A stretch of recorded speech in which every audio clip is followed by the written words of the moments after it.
All right, well, good afternoon. Thanks so much for joining us for this month's Interior Museum Lunchtime Lecture Series event. I'm pleased to be introducing Eugene Marino, Chief Archaeologist and National Museum Curator for the U.S. Fish and Wildlife Service. Eugene serves as the primary cultural resources subject matter expert for the Fish and Wildlife Service headquarters here in this area, and he's been in the position since August of 2013. Prior to that, Mr. Marino was the Assistant District Archaeologist for the U.S. Army Engineer District, and Mr. Marino also worked in all aspects of federal cultural resources for the past 20 years. His interests include federal archaeology, cultural resource management, collections management, and historic preservation. Please welcome Eugene Marino. Thank you very much. Appreciate you letting me come and talk to you a little bit about Fish and Wildlife Service. I'm going to go through a little presentation that talks about how we use cultural resources, historical resources of fish and wildlife. As you can imagine, it maybe takes a little different flavor than Park Service or other bureaus because of our, particular slant within the Department of the Interior. So that's typically what you think of when you think about fish and wildlife, even though there's wildlife up there, no fish, but it's a national network of lands that are set aside for conservation purposes. So, what's this guy doing here talking about history and cultural resources when it's really to protect wildlife?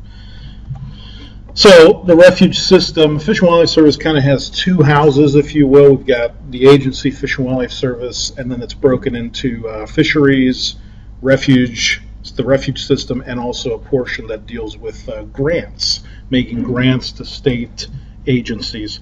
So cultural resources is housed within the Refuge System, so a lot of this beginning part is going to focus on that. So we have 562 national wildlife refuges across the country, 38 wetland management districts, and over 150 million acres. And a lot of our refuges range in size from under 2 acres to 19 million acres. So it's quite challenging in terms of land management. And when you keep that in mind as we go forward, because when I come knocking on these managers' door to talk about history and cultural resources, they may have all these other things that they have to kind of juggle as well. And that may color their response to me, always in a positive, but still. Lots of different species of birds and mammals and reptiles and fish as well, and that also figures into, again, what room is left for history and culture. The basic role with the public is one that we've had since our inception, to connect people with the natural resource and to give visitors a better understanding of these natural habitats. They really focus on this idea that you come to a refuge to experience kind of the arrested, unspoiled way that the habitat was prior to development or encroachment. And that's really kind of the feel that managers and field staff want you to get when you're on a national wildlife refuge. But we have cultural resources too. That's a picture up there of the Ali House, which is at Bombay Hook National Wildlife Refuge in Delaware. It's the oldest standing structure in the Fish and Wildlife Service. It was built in 1753. And, the question is, how do you take something like that house and make it relevant to why the refuge is there? And that's the challenge that I work under, and also kind of the opportunity, because when you have that question, it kind of gives you a little bit of flexibility to look at these resources in ways that you might not typically do. So just as kind of an inventory, we have around 20,000 archaeological sites. So 150 million acres, 20,000 sites doesn't sound like a lot, but also keep in mind that we've probably surveyed less than 2% of that 150 million acres for archaeological sites. So as you can imagine, as we increase that over time, the number of those sites is going to go up quite a bit. 600 paleontological sites, 1,000 historic buildings, and this is kind of an interesting sidebar. I was on a conference call a couple months ago, and one of the facilities people here at the department mentioned that over 2/3 of the Department of the Interior's portfolio was now historic, meaning that it was over 50 years of age according to legislation. And that was really staggering to me, that when you think about it, that much of our built environment in interior is historic, or at least potentially historic. So it made me, our facilities guy at headquarters at Fish has this nice office as opposed to my cubicle. So I told him to get out and we should switch, because if 2/3 of the portfolio is historic, I should have his office and he should have my cube. Needless to say, he didn't really care for that too much, but we're still good friends. So 1,000 historic buildings at Fish, and then you think about the rest of interior. Just kind of keep that in mind, because it really, to me, it's a number I still have trouble getting over. 103 National Historic listed properties, 10 National Historic landmarks, and over 4.5 million museum items. Those materials that are generated from either our archaeological investigations or that have come to us from former employees or have been on refuges since they came into existence and have been ascribed that historical category. So why does Fish manage cultural resources? This is a question that I always get from our refuge managers, and I tell them to call my 800 number because they're obviously experiencing denial. But at its core, we have them because we tear off of the mission of the Department of the Interior, which is to protect the nation's natural resources and cultural heritage. So that is both of those aspects are covered in the Interior mission. So, because of that, as a Bureau of Interior, Fish and Wildlife Service follows off of that lead and itself has this mandate to manage these resources. And, the essence here is that Fish acknowledges that these resources are really just as important as any others that they're charged with, and we'll see that throughout. So they have to do it. There's a certain amount of legislation that goes along with it, and most importantly to me is because these resources can really be used to help the Fish and Wildlife Service mission in creative ways. And that takes a little bit of work to get to. But if you think about it, visitors to public lands enjoy history. And they don't really discriminate on where they are. If they're interested in history, they'll absorb whatever historical message is being provided. Also, these resources aren't just static kind of dead-end collections. They can be used and applied to larger questions that the agency is tasked with answering. So we're going to look at both of those things as we go through here. So one of the things we've kind of been pushing at Fish since I've been around is this idea of interpretation and science. And this is not a new approach. I mean, these collections and these materials have always kind of fallen under these categories for use.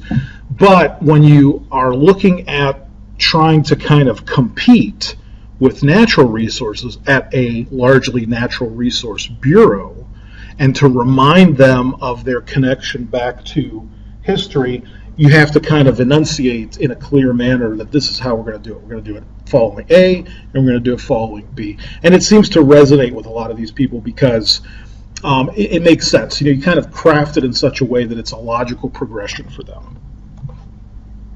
So from the science part of it, we'll look at it first. Archaeology is a science, last time I checked, for about 110 years now. So all that information that we collect from refuges is scientifically collected, meaning that it's well documented and it is collected according to a rational scheme so that the materials aren't just kind of floating around out there. They can be tied back to some kind of scientific question or query on the landscape. So that's an important thing to remember. We have, over the past 80 years, the government has become accustomed to doing these kind of investigations. So we have a bit of a developed protocol for who we get to do the work and how the work is done. And it's repeatable. So we have to keep that in mind as well, that it can be a system of materials that could potentially be applicable to other scenarios.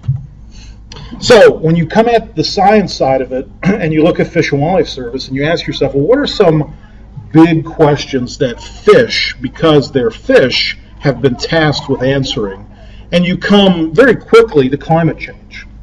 And you look at Fish and Wildlife Service, you look at a lot of the science directorate and what they're focusing on right now, and it's climate change.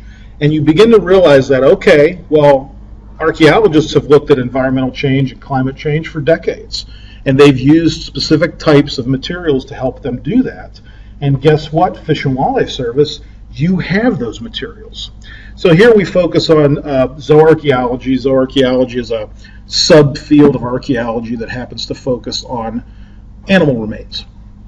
So these are archaeologists that are trained as archaeologists, but their specialty has been the focus of animal remains and what those remains tell you about the environmental conditions of the site that you're excavating. So, for example, if you excavate an archaeological site and you find a lot of juvenile deer bones, you can hazard a guess that that was probably a habitation during the spring, because that's when deer have their offspring in the springtime. So, it helps you kind of form those kind of questions, helps you to answer a lot of questions about the site. However, when you apply it back to this big picture, you can point to these managers and say, well, we have this material in our museum collections. And as long as you only think about them as museum collections, you're not going to get too much out of them. But if you make the connection that those materials can be applied to this larger question that you've already been charged with answering, maybe you can make something happen. So like I said, we've made that pitch, and archaeology has been doing that for years, and we've made that argument, and it's a sound argument, that you can use this material in very creative ways. So one of the things Fish and Wildlife Service is doing right now, in the past couple of years, they've stood up an inventory and monitoring program. And these folks are charged with just that, to inventory and monitor species that are currently occurring on national wildlife refuges, to get an idea of those index species that are there right now. So we made a pitch to that office about this idea of taking some funding and using it for archaeological materials, not for the sake of cultural resources or history, but to specifically answer or help answer a climate change question. In this situation, to become a data set that climate change researchers could use or could go to in addition to the other data sets they were already using from Fish and Wildlife Service. So we had an intern, inventory monitoring agreed to pay for an intern, and we had an individual look across the refuge system and find out which of our collections had faunal remains, had animal remains. So we found 66 refuges or hatcheries that house these materials, and 41 universities or museums that also house that museum. We found, and this is kind of going back to the scientific collection, we found over 1,500 accession records, which means that you can go and find the material, okay, so which is step one to being able to use it. And we found 110 reports with detailed information on these collections. Usually these reports are the investigative report that was done for the archaeological investigation that generated the materials. So this is pretty cool. The inventory monitoring guys like this, because not only were we giving them a data set, but we were providing documentation behind the data set that any researcher could use to help answer totally different questions, okay? So our next part of this, if we get it to actually get off the ground, is to actually work with some zooarchaeologists to go out to some of the areas that have the most materials to see if any of those materials are in a condition where they could be viewed. That's been one of our chief challenges, is maintaining these collections in good enough condition that they can be accessible and used by scientific researchers. So that would be the next step. Of these collections, which ones are available? And hopefully we'll be able to do that maybe in the coming year. So that's the science argument, and it seems to have gained a little bit of ground when you have this kind of practical information behind it. The other side that we've come through to fish is an old standby at Fish and Wildlife Service, interpretation. And they've long been considered a leader in this, especially from the standpoint of natural resources and conservation. And it's a compelling story when you talk about, the sage grouse or the monarch butterfly, which are two species that fish is working on quite emphatically right now, to the condors in 30 years ago. Those stories are compelling. The delisting of the bald eagle, everybody can kind of latch on to something with relation to those stories and get something from them. And while our refuges may best be known for their wildlife, that's really, to me, just the beginning of the story. When you look at these same refuges with an eye to history, there's more to it than just the conservation of the wildlife. So every refuge has a history too. When you think about it, refuges are celebrating their own milestones, centennials, 50-year anniversaries, 75-year anniversaries themselves. They have become a part of the fabric of their communities from a historical sense.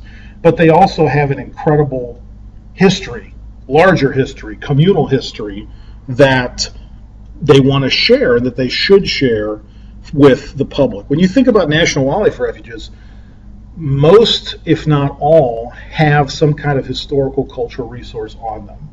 And most, if not all, are still managing the land as an artifact of the way that indigenous people or early Euro-American settlers managed that land. They've changed habitat and they've restored habitats. But if you look back at the reasoning behind it, why they're doing it, where does it actually focus, it goes back to a larger history for the land area. So you look at this slide and you see the same signs for those refuges, but each now with a historical component to it. So Ridgefield, about 15 years ago, reconstructed a Chinookan plank house, which is there on the refuge. It's currently used as an educational center. That plank house is the type that would have been used by Lewis and Clark when they were surveying the Columbia River. In fact, this archaeological site is a documented Lewis and Clark site. So that would have been there when they were doing their voyage of discovery. The DeSoto National Wildlife Refuge has a sunken steamboat. The steamboat Bertrand sunk on April 1st, 1861. It hit a snag along the Missouri River and sank. And everybody got off, of course, but at a certain point the cargo was deemed a total loss. Well, you fast forward to the 1960s, and two salvors worked with Fish and Wildlife to try to raise the cargo. They were after mercury and whiskey because they were going to try to sell it. So Fish agreed in the permit that, okay, you can take any mercury and whiskey you find, but we'll keep the rest of the collection for historical display. So they're like, oh, that's great. Well, they didn't find any mercury or whiskey. Both had been salvaged during the sinking by the companies that owned them, right? So they found a few casks of mercury. It maybe ended up being like $1,000 worth, and no whiskey. So Fish got to keep the rest of the collection. So we built this really impressive visitor center that kind of enshrouds the collection and gives you a nice perspective on early 19th century economy of the Missouri River, because steamboats back at that time were the 18-wheelers of their day, and so it really did generate the economy for the area. Chincoteague Lighthouse, if anybody's ever been there, Chincoteague National Wildlife Refuge, from 1840s. The lighthouse, the previous manager there who retired told me one time that he managed that refuge for that lighthouse. That means most of the visitors, and that is our most visited property, which are with around 7 million visitors every year. He figured most of them were coming out to see the lighthouse, and so the idea of conservation and the mission of the service could best be met by first catering to their historical interests and then peppering that message with conservation. So he was my idol. He got it, and every chance I could get, I would have him speak at different classes that I teach so that I could say, hey, here's a manager talking to you. It's not the archaeologist, it's one of you guys. And then Great Dismal Swamp, which is a newer one in terms of the history it's providing, is a fascinating story of enslaved peoples who escaped slavery to live in the swamps of Southern Virginia and North Carolina. And I've been back in there in January, and I can't even begin to imagine the swamp in summer. I mean, it would just be oppressive. So the lifestyle that they wanted to escape had to be pretty bad to make the swamp look good. For about the past 7 years, we've had an active archaeological permit with a professor from American University who actually has field schools back into the swamp every summer. And they have this active swamp archaeology program that goes on every year, which is unique in and of itself because outside of Europe, there's not very much American swamp archaeology. So it's got that aspect, plus it's got the enslaved peoples. Great Dismal, about 8 years ago now, was inducted onto the National Park Service Underground Railroad Network. Wildlife refuges, right? Who would have thunk it? The previous slide, all the critters, all the habitat, and then when you turn the page, all this history in the same spot. So the message has been that our interpretation of cultural resources should fit into this larger mission of conservation. We're not setting ourselves up in competition of the natural history. What we're trying to do, rather, is to underscore that history is a part of what the natural resources are, and vice versa. And so that is the picture we want to present to the public, so that they understand that not only was there a natural historical record here that Fish is trying to conserve, but there's a historical record that we're trying to preserve. And that can take various forms. Some of the examples that kind of shout out to you is woodpeckers. The red culcated woodpecker that is kind of has been kind of spotted, yes and no, in some loblolly pine forests in the southeast, are also connected to indigenous people. When you look at this shell gorget here, you can see the woodpecker head at all the cardinal directions. So obviously there's still an interest in this species as there was by indigenous people. So making an argument to a wildlife biologist that you may want to include a little bit of the culture and history of the species is not a big deal, because we have information to show that it was important now and it's important then. The messaging may be different, and that's what we're trying to capture, but the item that you have to present to the public is there. Our lighthouses, here again we see Chincoteague National Lighthouses, and we see the ponies, right? I was just in the DOI pop culture exhibit, and I saw Misty of Chincoteague, the book up there. That's the book that Marguerite Henry wrote about the ponies. Well, when you think about the story of Chincoteague, the history of Chincoteague, those ponies, which are still out there and present in many ways a challenge from a natural resource management perspective, that's part of that larger history. And so when you go to that refuge, you may in fact be expecting a conversation about the historical origin of those ponies, as shrouded in mystery as it remains, but you're gonna halfway be expecting that. And the lighthouse, for a lot of the locals, will be another facet that you'll want to explore. So it's very hard at this point in time to segregate these resources. And I would argue it's kind of, you really shouldn't adopt that kind of strategy when you're interpreting them, because people understand that they're going to be integrated, and you should instead enhance your message of how that's happened. So why do we do this? Why do we, won't we dilute our message? This is things that I hear from some of our stalwart field staff. Won't we dilute our message? Won't we be confused with, heaven forbid, the National Park Service? And my response is, so what? I mean, when you look at what our goal from a visitation standpoint is, it's to get people to come out to refuges. It's to get people to enjoy all public lands. So there really should be no concern about taking resources that you're charged with protecting anyway and making them work for you. And a lot of times that's, the big challenge is having people, and this occurs across government. I mean, there's really no agency that archaeologists or historians are really welcomed with open arms. Maybe Park Service, we gave up that agency 100 years ago when we got rid of the Bureau of American Ethnology. That was our agency, and it was absorbed elsewhere. So we haven't had an agency where we were really the discipline of choice for a long time. So the idea of kind of making these messages useful across multiple lines is nothing new and should be something we really stand by.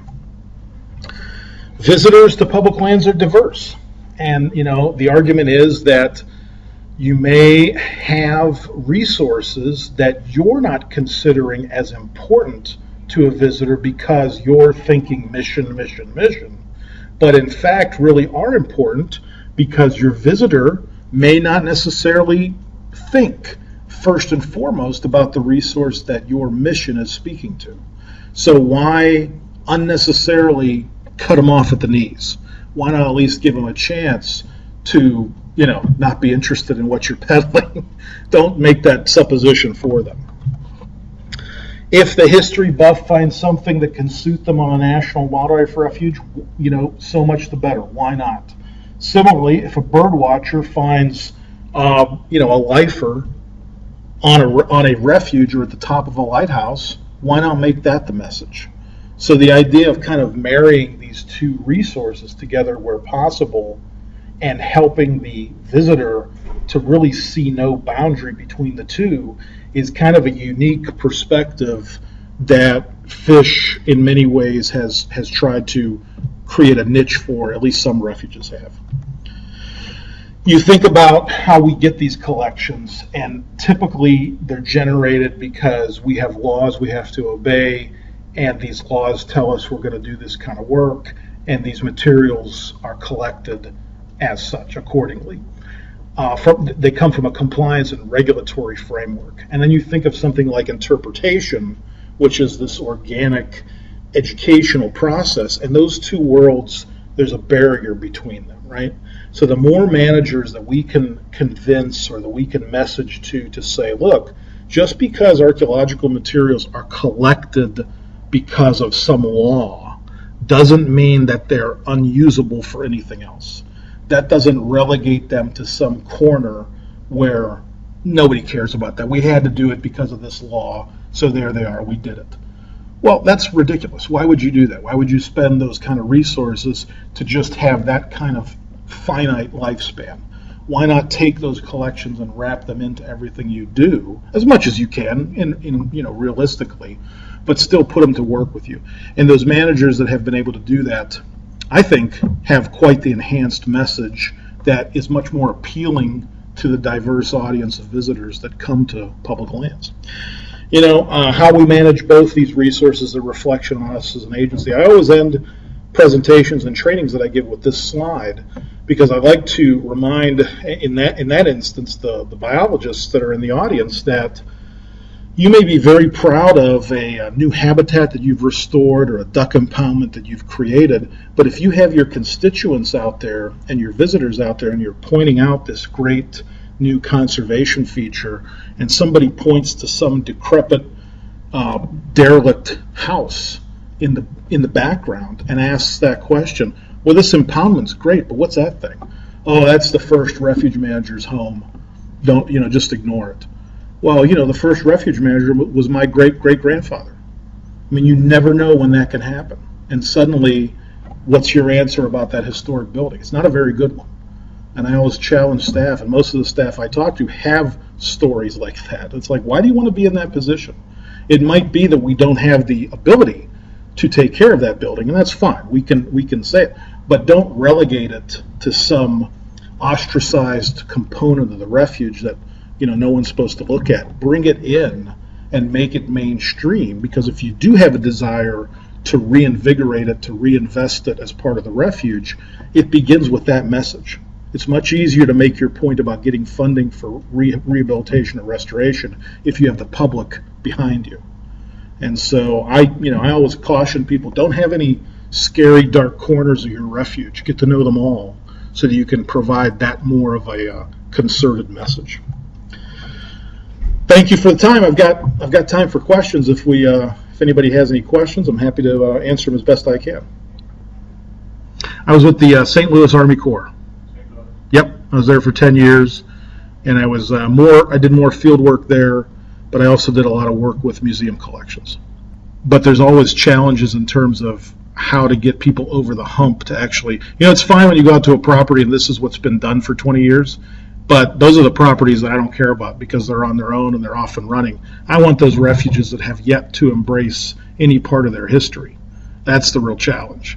And that's where you get expansion of that discussion. But you're absolutely right. I mean, this is common sense. This is what we're supposed to be doing with both these resources, although sometimes that doesn't happen as practically as sometimes we think. Well, there's a lot of issues. I mean, there's staff idiosyncrasies. There's small number of staff. I mean, that's probably the biggest thing is that most public lands are understaffed, and so I always go to the managers. I was just talking about the manager at Patuxent National Wildlife Refuge, and he's here in Laurel, so I always get these wild hair ideas, and I'll call him and I'll say, hey, how about an idea where we look up all of the people near you who could help with history, historical societies, universities, and we'll create kind of like a mentors file for you guys so that when you have an interest in a historical component of the refuge, you have some experts that you can rely on. How about that? Oh, that's a great idea. We could really make use of that. Who's going to do the work? I'm like, well, one of your staff. And there's this chuckle over the phone. And I'm like, okay, I get it, So, I mean, we have all these great ideas, but unfortunately, because people are pulled in a million directions, it takes time to figure out who might be able to do it. There's a few LCCs that have actually, that the State Historic Preservation Officer is a part. They're a partner of the LCC. We have about 3 LCCs, mostly in the southeast, where that's occurred. And our cultural resource folks haven't been all that directly involved, but they have themselves defined enough import from the cultural resource side that they've reached out to SHPO and have them as sitting partners for the LCC. And those are fascinating because you bring that component in. And I was at a training in August, and we had one of the folks who's doing, I guess it's an LCC somewhere in the Midwest. And he basically said, I started out as, my role in this LCC was strictly wildlife. And he goes, and boy, right now, I'll tell you, I want to go back and get a degree in sociology. And I'm like, clapping to myself. I'm like, okay, it's not anthropology, but I'll take it, So we had a question back there. Yeah, absolutely. Friends groups are an incredible resource, and we have kind of put them to work, if you will. We've got some great past work with friends groups out on Midway, where they've actually taken care of some of the World War II materials. A couple of years ago, we had a grants program that we opened up to friends. They were very small grants, around $5,000, but we wanted friends to give us ideas on projects that would kind of combine cultural and natural history.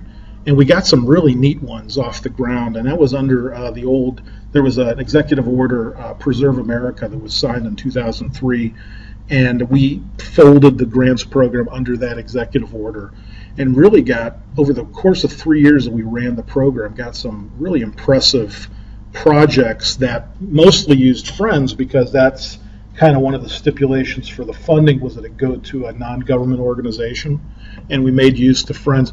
And those guys have stepped up in many ways. We had a project out at one of the refuges in West Virginia where it's a great example for historic buildings. They had a barn out on the refuge that, Canaan Valley is the name of the refuge. They had a barn out there that the refuge determined it's incompatible, and we don't need it or want it.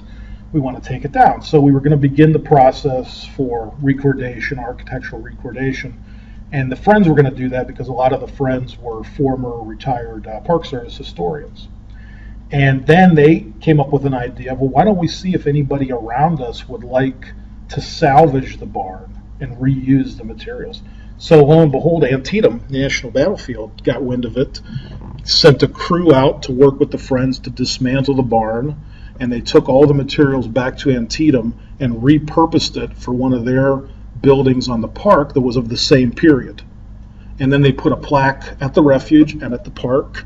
It was great, And I really think that's, for historic buildings, these things are getting to a point where they're gonna come down, either on their own or hopefully with some orchestrated, scientific approach.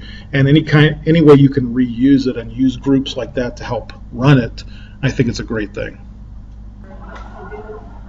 Yeah, I know. It's when I started with fish, the catchphrase was America's best kept secret, and everyone was like, "Huh? Why would you want that?" I mean, that means that the American public doesn't know about us. And it really kind of harkens back to this. The reason a lot of these refuges were established was as small kind of laboratories for the biologists to determine, habitats and what species are there and what's working for them, et cetera. This whole idea of visitation is relatively new. And so they're still working that out.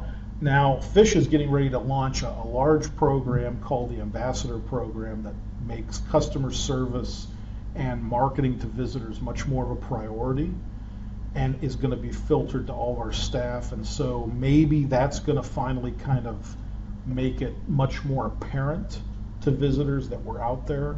But you're absolutely right. I mean, it's a quiet. If you're there, you might see the brown sign that says Wildlife Refuge, and you may go. But otherwise, you're not really. They're not really trying to entice you all that much. Some are, but some aren't. And maybe it's not the best idea when you ever ride on some national parks, it destroys the one habitat. Yes, you're absolutely right, and I think that has been part of the issue for a long time. And I certainly understand that. I mean, we've got refuges in Alaska that are just covered with archaeological sites, and when you hear about them opening them up for commercial fishing, and you're kind of like, well, wait a minute now, what's that going to do to the landscape? And these sites are just sitting right on the surface, so you do start to panic a little bit. All right. Well, thanks very much. I appreciate everyone's attention. Thank you.